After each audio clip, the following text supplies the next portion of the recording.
Ever since I was younger, I was into video games. Somebody like the Fuse so I can bring bad news to all these crews who can't NBA jam with the shoe. Welcome back to another beer review. Stoked. It is Hill Farmstead time. Only the second Hill Farmstead beer I've ever had. Last year I reviewed Hill Farmstead Society and Solitude number 5. I was lucky enough to receive that from my man Darwin from Darwin's Beer Reviews. Shout out to you, bro. Thank you so much for sharing that. And then I was befriended, or befriended or befriended? I don't know. A gentleman by the name of Geoff who has been absolutely freaking amazing when it comes to Vermont beers. And I got a package in the mail yesterday, and lo and behold, there was 2 Hill Farmstead growlers, so there'll be another review of another Hill Farmstead beer coming up. But this one tonight is, I don't know if that's going to focus. There we go. Society and Solitude number 7. 8% double IPA, brewed exclusively with Amarillo and Simcoe. So I am really, really excited for this one. I think this might be kind of a West Coast style beer with those hops, so we'll see. But yeah, Geoff, I cannot thank you enough. Along with this growler, he sent me Hill Farmstead glassware, so we're going to be using this little Hill Farmstead, what is this, like a tumbler kind of a glass? And he also sent like a little 3-ounce taster glass that's freaking awesome. So seriously, I cannot thank you enough, Geoff, for sending it. I am forever in debt to you. And you'll be getting a box of West Coast goodness. I don't know if it's goodness, but we'll see. So yeah, I don't know what else to say about this. Society and Solitude, I don't know if it's kind of like I don't think it's like the Curiosity beers from Treehouse. I think these are just kind of rotating beers that they brew, and they're just kind of available whenever they're available. So yeah, Society and Solitude number 5, I remember, I'd have to go back and watch my review, but I remember really, really liking that. And I am absolutely pumped for this one. So I will say this, I had the same kind of thing happen with this growler as with the Treehouse growler that came.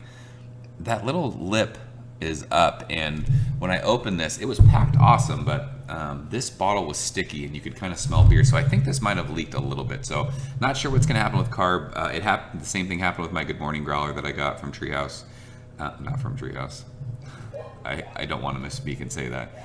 I worded something incorrectly on Instagram one time, and it sounded like Treehouse was sending me beer. That is not the case.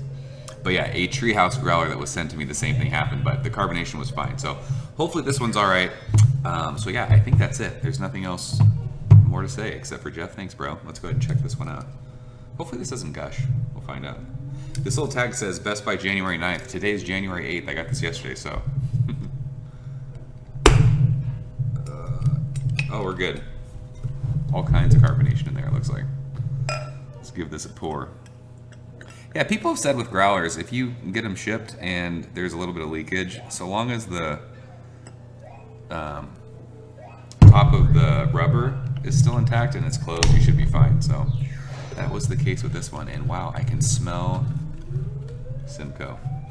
It smells West Coast. Love it. So yeah, this pour is just a beautiful, like, golden straw color. We got an awesome, like, almost 2 fingers worth of head with that pour, and that might have just been, a growler being shipped and sitting in my fridge for 24 hours. But killer carbonation. I don't know if you guys can see that or not, but there are a ton of little bubbles streaming up to the top of that glass. But yeah, this has been sitting out, so it is hazy. It is not clear. It looks absolutely awesome in that Hill Farmstead glass. So I could smell that when I opened it. It smelled dank, so let's go ahead and shove our fat nose in it. Yeah, this is, wow, really, really soft. And the first thing I get is like a lemon thing. Yeah, it's the best way to describe this aroma. It's very, very soft. It's like a lemon kind of citrus, almost like a lemon lime kind of a thing. It's dank, it's resinous, but it's not like, so for an 8% beer, if I'm drinking, and I always come back to Stone because I live in San Diego, and people will send me messages like, how come whenever you compare a beer on the East Coast, you compare it to Stone? Stone is like one of the most readily available beers. Anyone can get, well, I don't want to say anyone, but 95% of people who watch this video can probably walk into their store or a liquor store and get a Stone beer. So I feel like everyone kind of knows and has drank Stone if you're into craft beer. So a Stone beer, it's like when you get like a dank kind of a citrusy thing, it's like crazy in your face. Like a lot of people don't like it. They call it harsh. They say it's too harsh. This would be like if if Stone were to brew a beer and just dial it down 3 notches. Like, all the citrus and dankness is there, but it's just so mellow and so soft. It's really, really pleasant, actually. But yeah, it's got that Simcoe kind of cat pee thing, and I know people laugh and make fun of that, but it's, if you've smelled Simcoe, you know what that is. But yeah, it's like, I'm telling you, it's like a lemon lime kind of thing. It's awesome. Lemon peel, there's grapefruit, oranges, just your typical, that citrusy kind of Amarillo thing. But you're definitely getting like the dank, resinous cat pee Simcoe thing too. It smells killer. It does. It just smells really, really soft and kind of subdued. So, and I remember that with the last Hill Farmstead beer, and people had commented, they're like, you know, they're making awesome New England style beers, but they're just, it's really, everyone says that, it's soft. So let's go ahead and check this out. Geoff, thank you so much. Sure, cheers.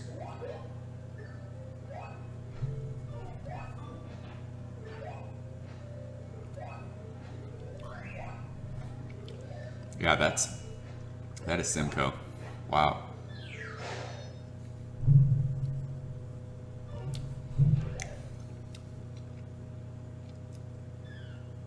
It's like chewing on hops. It is dank. It is resinous, but it's not like crazy killing your palate. I don't know what the IBUs on this are. I know it's 8%. It's not crazy over the top bitter. But up front, you're getting, it's citrus. I think it's lemons.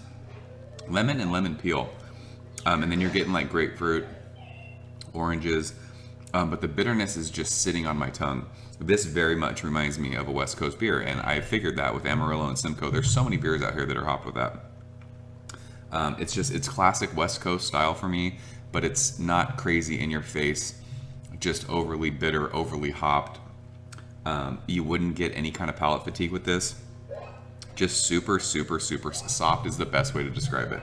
And you guys who have drank Hill Farmstead, I think you know what I'm talking about. But yeah, it's like, it's like a killer, like lemon lime thing. I've never gotten so much, when I taste citrus in beers, it's always like, you know, like grapefruit, the ruby red kind of grapefruit, or oranges, or like sweet kind of tangerines.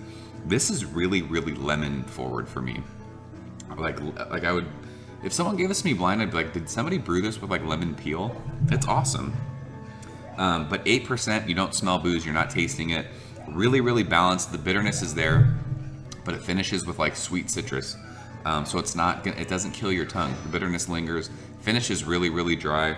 You want to just, you know, come back and just keep sipping on it. So an 8% growler like this, I'm lucky that I'm sharing it, because I could drink this whole thing and I would be pretty fucking hammered. So another awesome beer from Hill Farmstead. I will say though, people are right. They're brewing New England style beers, but they're not these crazy over the top juice bombs. Like, this beer isn't going to blow your mind, but you're going to sit there and go, whoever's brewing this beer they know what they're doing. It is a extremely well made beer. It's delicious. It's easy drinking. It's a great showcase of Simcoe and Amarillo. Awesome stuff. Like I said, it really reminds me of a New England take on a West Coast beer, and it kills it. It's amazing. So as far as a grade, this is high A's for me. I like this a lot. I'm gonna go 98. I mean, it brings me back to my West Coast roots. I love this. Awesome stuff from Hill Farmstead. So Geoff, I can't thank you enough. If you guys have ever had Society and Solitude number 7, let me know what you think. Or if you've had any of the Society and Solitude beers, leave a comment and let me know. Second Hill Farmstead beer, and I absolutely love what they're doing. It's awesome stuff. So as always, guys, thanks so much for watching. To all the new subs, thanks for subscribing to the videos.